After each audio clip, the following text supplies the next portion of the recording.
आज के पाठ का विषय है हिंदी की साहित्यिक पत्रकारिता आरंभ से भारत की आज़ादी तक।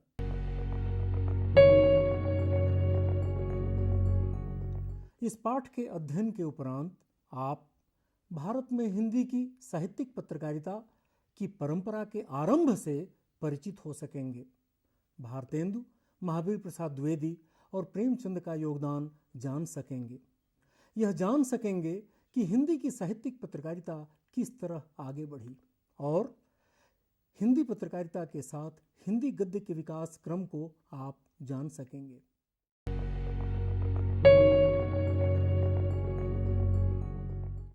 हिंदी में साहित्यिक पत्रिकाओं का एक लंबा और समृद्ध इतिहास है। इसका आरंभ भारतेंदु हरिश्चंद्र ने किया था। उनके शब्दों में हिंदी नई चाल में ढली 1873 ईस्वी में, परंतु हिंदी भाषा की चिंता के संकेत उससे भी पहले मिलने लगे थे। 30 मई 1826 को कलकत्ता से प्रकाशित हिंदी के पहले समाचार पत्र उदंत मार्तंड के आश्विनवदी 3 के अंक में उसके संपादक जुगल किशोर शुक्ल ने अशुद्धता शीर्षक एक टिप्पणी लिखकर समाचार दर्पण की भाषा त्रुटि पर तीखा व्यंग्य किया था।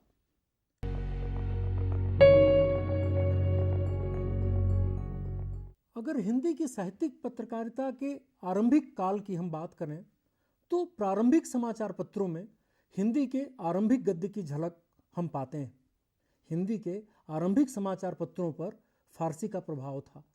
उदंत मार्तंड के प्रकाशन के 3 साल बाद 1829 में कलकत्ता से ही प्रकाशित बंगदूत पर फारसी का प्रभाव था। उदंत मार्तंड तथा बंगदूत और को औ लिखते थे। 1854 में निकले हिंदी के पहले दैनिक समाचार सुधावर्षण तक आते आते हिंदी पत्रकारिता फारसी के प्रभाव से कुछ मुक्त तो हुई, किंतु ब्रज भाषा का प्रभाव तब भी बना हुआ था। समाचार सुधावर्षण भया लिखता था तो बंगदूत होए लिखता था। करती के लिए करती, मानने के लिए मानने तब के समाचार पत्र लिखते थे।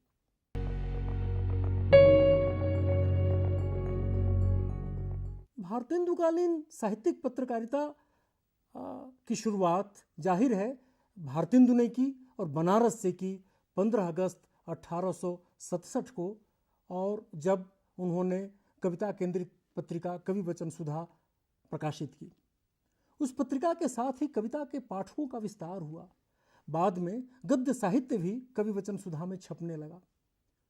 कवि वचन सुधा का आदर्श वाक्य था, अपधर्म छूटे सत्व निज भारत गहे, यानी भारत अपने सत्व को प्राप्त करे। भारतेंदु ने हिंदी के पुराने और नए कवियों की रचनाएं ही नहीं, श्रेष्ठ विदेशी रचनाएं भी प्रकाशित की। 7 साल से ज़्यादा समय तक कवि वचन सुधा निकालने के बाद भारतेंदु ने 15 अक्टूबर 1873 को हरिश्चंद्र मैगजीन का प्रकाशन प्रारंभ किया। उसके केवल 8 अंक ही निकल सके। उसके बाद उसका नाम हरिश्चंद्र चंद्रिका कर दिया गया। 6 वर्षों तक उस पत्रिका ने कविता के अलावा गद्य की विभिन्न विधाओं में रचनाएं प्रकाशित की। लाला श्रीनिवास दास का नाटक सप्ताह संवरण सबसे पहले हरिश्चंद्र चंद्रिका में ही छपा था। भारतेंदु ने नवोदित हरिश्चंद्र चंद्रिका और स्त्रियों की मासिक पत्रिका बाला बोधिनी का भी प्रकाशन किया। भारतेंदु काल के ही लेखक बालकृष्ण भट्ट ने 1877 में हिंदी प्रदीप के संपादक का दायित्व संभाला। हिंदी प्रदीप ने भारतीय ज्ञान परंपरा का प्रसार किया।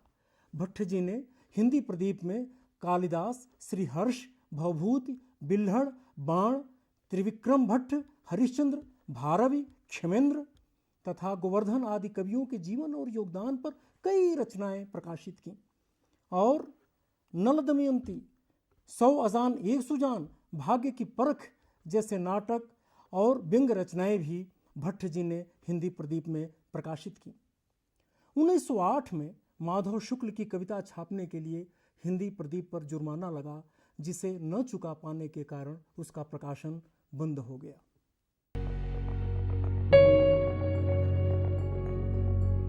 अब हम संपादकों की भाषा चिंता पर बात करेंगे। सन 1878 में भारत मित्र, 1879 में सार सुधानिधि 1880 में उचित वक्ता का प्रकाशन हुआ। भारत मित्र के संपादक छोटेलाल मिश्र, सार सुधानिधि के संपादक सदानंद मिश्र और उचित वक्ता के संपादक दुर्गा प्रसाद मिश्र ने हिंदी गद्य के उन्नयन के लिए ठोस काम किए। सार सुधानिधि के वर्ष 2 अंक 12 की संपादकीय टिप्पणी में सदानंद मिश्र ने लिखा था, एक विशुद्ध साधु हिंदी भाषा की सर्वत्र एक ही पुस्तक पढ़ाई जाना उचित है, किंतु विशेष दुख का विषय है कि जिस हिंदी भाषा का अधिकार इतना बड़ा है कि भारतवर्ष के प्राय आधे दूर तक परिव्याप्त है, हिंदुस्तान की उन्नति का मूल जब यह ठहरा कि हिंदुस्तान की प्रधान भाषा हिंदी परिशुद्ध होकर सर्वत्र एक ही रूप से प्रचार होए, तब अवश्य गवर्नमेंट की सहायता आवश्यक है, क्योंकि संप्रति भारतवासियों की सर्व प्रकार की शिक्षा एकमात्र गवर्नमेंट के अधीन है। इसी तरह दुर्गा प्रसाद मिश्र ने 12 जनवरी 1895 के उचित वक्ता की संपादकीय टिप्पणी में लिखा था, आजकल हिंदी साहित्य की विचित्र दशा वर्तमान है, इसकी कुछ स्थिरता ही नहीं देख पड़ती। विविध प्रकार के रंग बिरंगे लेख प्रकाशित होते हैं, कोई तो आज संस्कृत शब्दों पर झुक रहे हैं और जो ही किसी ने कह दिया कि आपकी भाषा कठिन है, कुछ सरल कीजिए, कि पलटकर उर्दू की खिचड़ी पकाने लग गए। फिर जो ही किसी ने कह दिया कि केवल संस्कृत के शब्दों के मिलाने से बा उर्दू के शब्दों के प्रयोग से भाषा पुष्ट होगी, बस चट बदल गए और दोनों प्रकार के शब्दों को मिलाने में उतारू हो गए। सारांश यह कि ग्राहकों की खोज में भाषा को भी भटकाते रहते हैं। सार सुधानिधि और उचित वक्ता की इन संपादकीय टिप्पणियों से स्पष्ट है कि तब के संपादकों में भाषा के प्रश्न को लेकर कितनी गहरी चिंता थी। इसी सरोकार से 1881 में बद्री नारायण उपाध्याय ने आनंद कादंबनी नामक पत्र निकाला और प्रताप नारायण मिश्र ने कानपुर से ब्राह्मण का प्रकाशन किया। आनंद कादंबनी ने जहां साहित्यिक पत्रकारिता में योगदान दिया, वहीं ब्राह्मण का योगदान साधारण और सरल गद्य के संदर्भ में महत्वपूर्ण है। 1896 में नागरी प्रचारणी पत्रिका निकली, जिसने हिंदी के विकास में विशेष योगदान किया।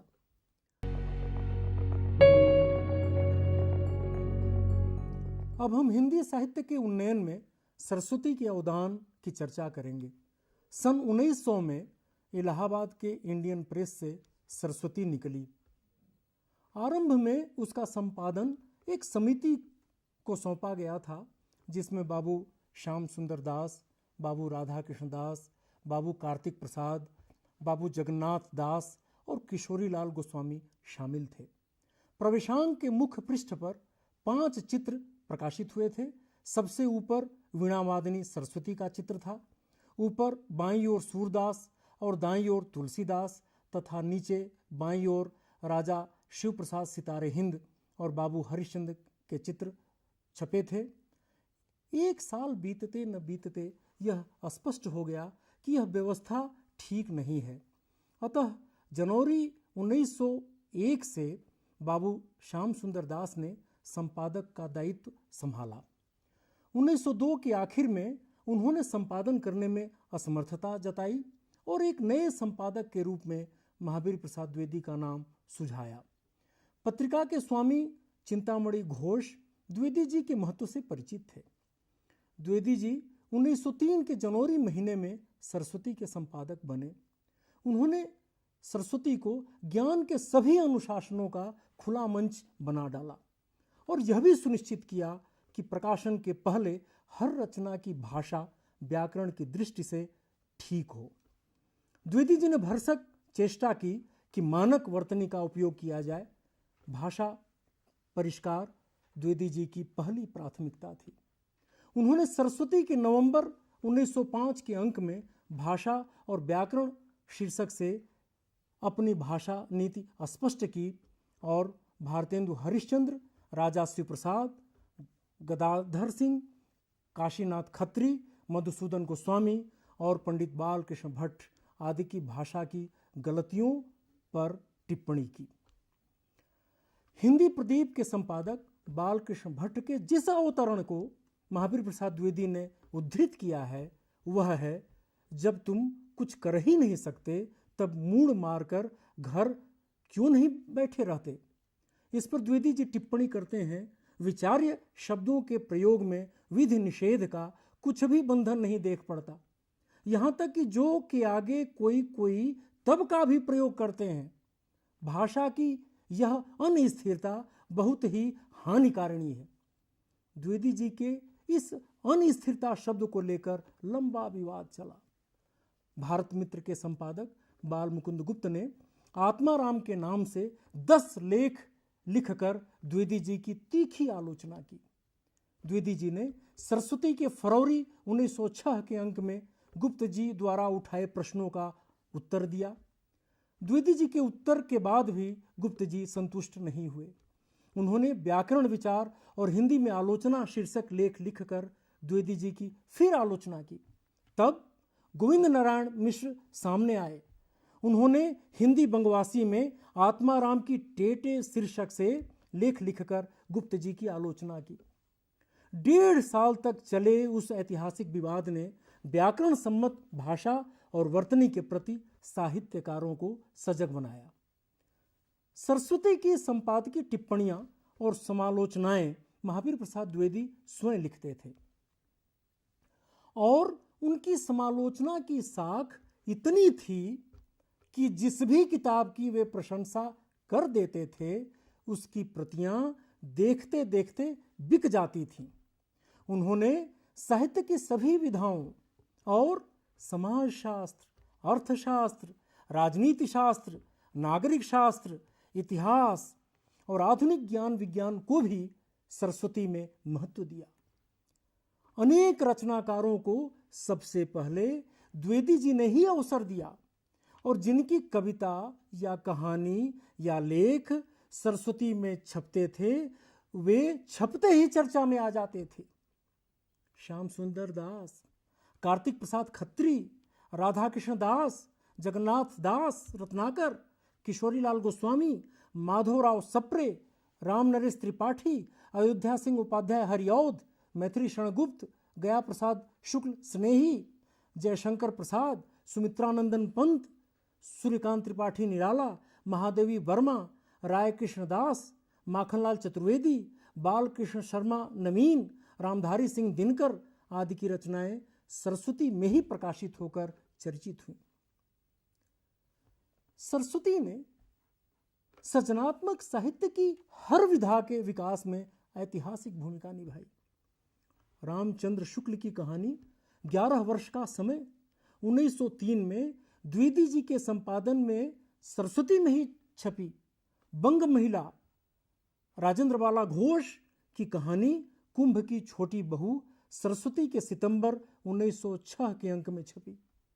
सरस्वती में 1909 में वृंदावन लाल वर्मा की कहानी राखी बंद भाई और 1915 में प्रेमचंद की पहली हिंदी कहानी सौत तथा 1916 में पंच परमेश्वर छपी। 1915 में चंद्रधर शर्मा गुलेरी की कहानी उसने कहा था सरस्वती में ही छपकर विख्यात हुई। महावीर प्रसाद द्विवेदी ने दिसंबर 1920 में सरस्वती से विदा ली। उनका अंतिम संपादक की विदाई शीर्षक से जनवरी 1921 की सरस्वती में छपा। उसमें द्विवेदी जी ने लिखा था, सरस्वती को निकलते पूरे 21 वर्ष हो चुके। जिस समय उसका आविर्भाव हुआ था उस समय हिंदी भाषा और हिंदी साहित्य की क्या दशा थी, यह बात लोगों से छिपी नहीं है। जिन्होंने उस समय को भी देखा है और जो इस समय को भी देख रहे हैं, सरस्वती के आकार प्रकार, उसके ढंग और लेखन शैली आदि को लोगों ने बहुत पसंद किया। अच्छी मासिक पुस्तक में जो गुण होने चाहिए उसका शतांश भी मुझ में नहीं।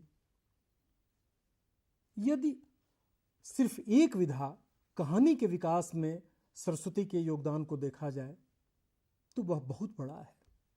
उसी तरह कहानी जगत में इंदु और चांद ने भी बहुत योगदान किया। जयशंकर प्रसाद की पहली कहानी ग्राम इंदु में ही 1911 में छपी थी। इंदु 1909 में जयशंकर प्रसाद के ही सौजन्य से निकली थी। इंदु को छायावाद की नींव डालने का भी श्रेय जाता है। इंदु के अलावा 1921 में निकली माधुरी भी छायावाद की लोकप्रिय पत्रिका रही। विष्णु नारायण भार्गव उसके संस्थापक थे।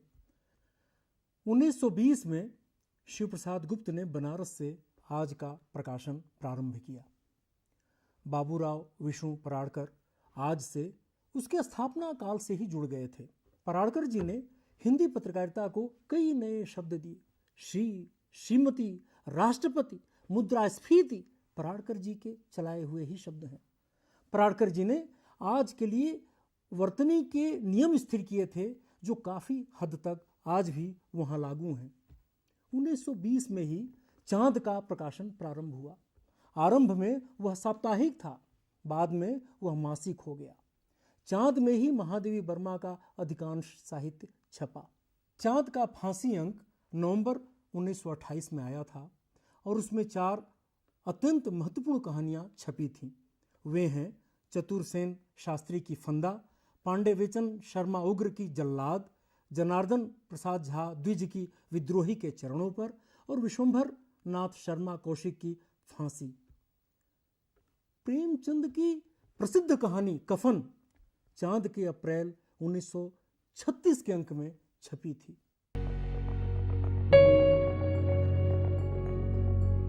अब हम मुंशी प्रेमचंद की पत्रकारिता के बारे में चर्चा करेंगे। मुंशी प्रेमचंद ने सृजनात्मक साहित्य रचने के समानांतर पत्रकारिता भी की। उन्होंने 1903 में स्वतंत्र पत्रकारिता प्रारंभ की थी जो 1930 में हंस के शुरू होने तक चलती रही। हंस द्वारा प्रेमचंद ने अपने युग के सारे सवालों का सामना किया। नवीन पद्य और गद्य साहित्य प्रकाशित करने के समानांतर रिपोर्टाज और टिप्पणियों के प्रकाशन के प्रति भी प्रेमचंद उदार थे। उन्होंने विपुल पत्रकारीय लेखन किया जिसका आरंभ ओलिवर क्रामवेल के विभिन्न प्रसंगों पर टिप्पणी लेखन से हुआ था, जो आवाज़े खल्क में 1 मई 1903 से 24 सितंबर 1903 तक धारावाहिक छपा। उसके अलावा स्वदेश और मर्यादा में भी प्रेमचंद ने रिपोर्टाज और टिप्पणियां लिखीं। उर्दू के समाचार पत्र जमाना से प्रेमचंद का आत्मीय संबंध था। इसमें वे रपटों और टिप्पणियों के अलावा रफ्तारे ज़माना के नाम से एक अस्थायी स्तंभ भी लिखते थे।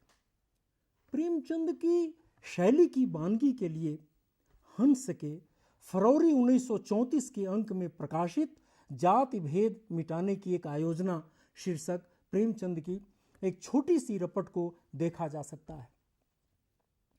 इस रपट की पहली ही पंक्ति में यह सूचना दी गई है कि बंबई के मिस्टर बी यादव ने वर्तमान भेदभाव को मिटाने के लिए यह प्रस्ताव किया है कि सभी हिंदू उपजातियों को ब्राह्मण कहा जाए और हिंदी शब्द को उड़ा दिया जाए, जिससे भेदभाव का बोध होता है। उसके बाद प्रेमचंद टिप्पणी करते हैं, प्रस्ताव बड़े मजे का है।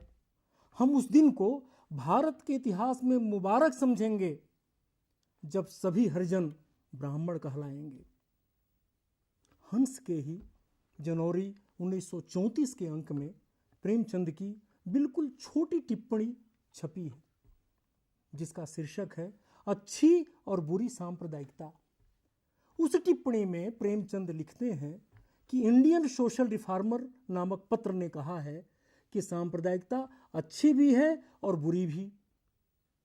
बुरी सांप्रदायिकता को उखाड़ना चाहिए, मगर अच्छी सांप्रदायिकता वह है जो अपने क्षेत्र में बड़ा उपयोगी काम कर सकती है, उसकी क्यों अवहेलना की जाए।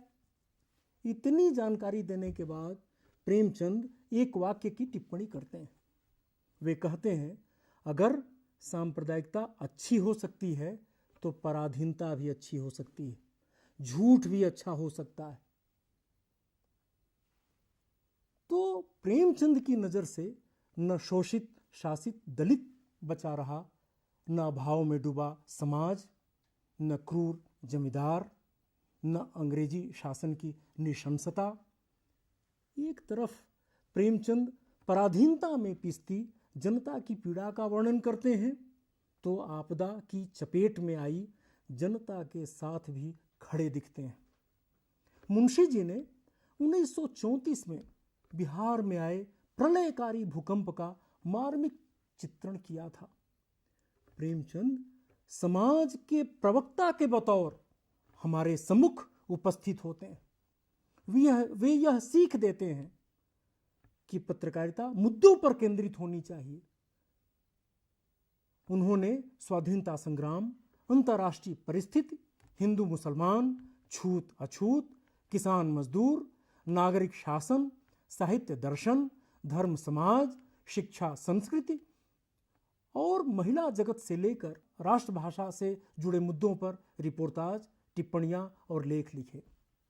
प्रेमचंद ने 1930 से 1936 तक मासिक हंस का संपादन करने के अतिरिक्त 1933-34 में जागरण साप्ताहिक पत्र का भी संपादन किया।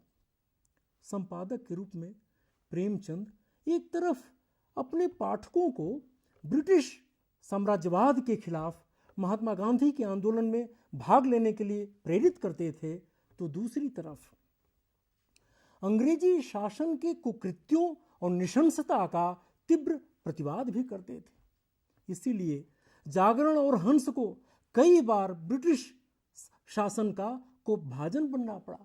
जागरण के 12 दिसंबर 1932 के अंक में प्रेमचंद ने स्वयं इस कोप का ब्यौरा दिया है। उन्होंने लिखा है, हंस की जमानत से हाल ही में गला टूटा है, 5 महीनों तक पत्र बंद रहा, इसलिए इतनी जल्दी जमानत का हुक्म पाकर हम क्षुब्ध हुए। इसी टिप्पणी में प्रेमचंद लिखते हैं, ऐसे वातावरण में जब हर संपादक के सिर पर तलवार लटक रही हो, राष्ट्र का सच्चा राजनीतिक विकास नहीं हो सकता। अब हम हिंदी की साहित्यिक पत्रकारिता के विकास में अहिंदी भाषियों के योगदान की चर्चा करेंगे। उसमें जाहिर है पहला नाम चिंतामणि घोष का है, जिन्होंने सरस्वती निकाली, और सरस्वती के बारे में हमने अभी चर्चा की। दूसरे व्यक्ति हैं जस्टिस शारदाचरण मित्र।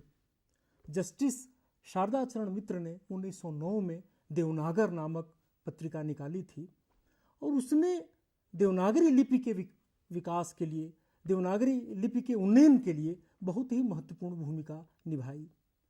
तीसरे अहिंदी भाषी हैं रामानंद चट्टोपाध्याय, जिन्होंने 1928 में हिंदी मासिक विशाल भारत निकाला। बनारसी दास चतुर्वेदी उसके संस्थापक संपादक हुए। जैनेन्द्र की पहली कहानी खेल 1928 में विशाल भारत में ही छपी। विशाल भारत ने भारतीय भाषाओं का प्रमुख वाङ्मय अनुदित कर प्रकाशित किया हिंदी में। बनारसी दास चतुर्वेदी से रामानंद बाबू के कई मामलों पर मतभेद भी हुए, किंतु कभी भी रामानंद बाबू ने बनारसी दास चतुर्वेदी की संपादकीय स्वायत्तता में हस्तक्षेप नहीं किया। रामानंद बाबू जब सूरत में हिंदू महासभा के अध्यक्ष बने, तो विशाल भारत में बनारसी दास चतुर्वेदी ने उसकी कटु आलोचना की। रामानंद बाबू ने अपनी ही पत्रिका में प्रकाशित अपनी आलोचना के प्रत्युत्तर में एक नोट लिखा, जिसे बनारसी दास चतुर्वेदी ने प्रकाशित किया।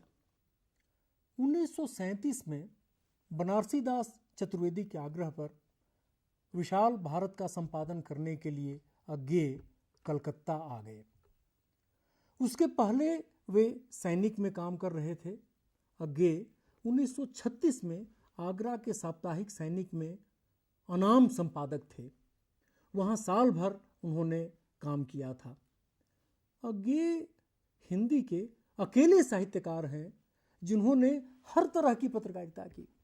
दैनिक अखबार, साप्ताहिक अखबार, मासिक पत्रिका, द्विमासिक पत्रिका, त्रैमासिक पत्रिका, सबका अज्ञेय ने संपादन किया। अज्ञेय विशाल भारत में 1.5 वर्ष तक संपादक रहे, लेकिन उस छोटी अवधि में ही उन्होंने अपनी अमिट छाप छोड़ी। बनारसीदास चतुर्वेदी की तरह अज्ञेय का भी रामानंद चट्टोपाध्याय से मतभेद हुआ और उन्होंने वह पत्रिका छोड़ दी।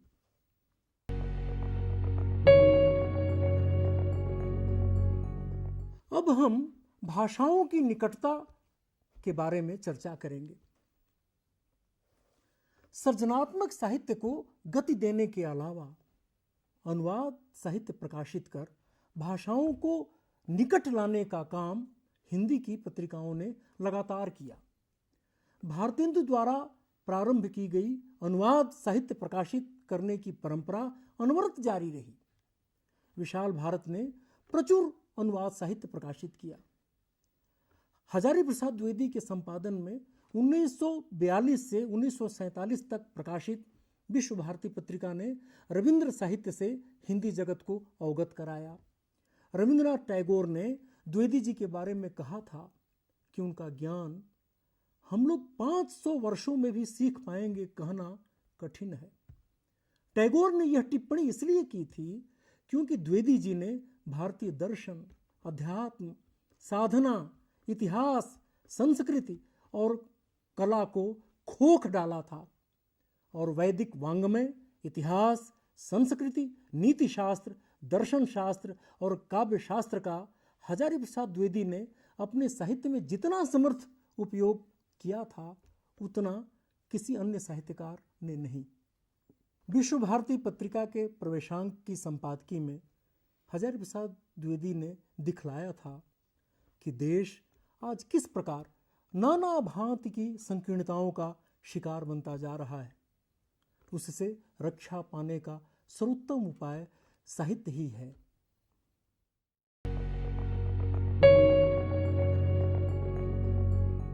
इस पाठ के निष्कर्ष के रूप में हम कह सकते हैं कि हिंदी की साहित्यिक पत्रकारिता की परंपरा को भारतेंदु, बालकृष्ण भट्ट, महावीर प्रसाद द्विवेदी और प्रेमचंद सरीखे अन्यान्य संपादकों ने समृद्ध किया। उन महानुभावों ने भाषा का परिष्कार किया, एक अनुशासन दिया, साहित्य के विविध रूपों को प्रतिष्ठा दिलाई और हिंदी की भाषा को सहजता प्रदान की। हिंदी की पत्रिकाओं ने न केवल साहित्य के लिए पाठक तैयार किए बल्कि भाषा विषयक जागरूकता लाकर हिंदी को एक समर्थ भाषा बनाया।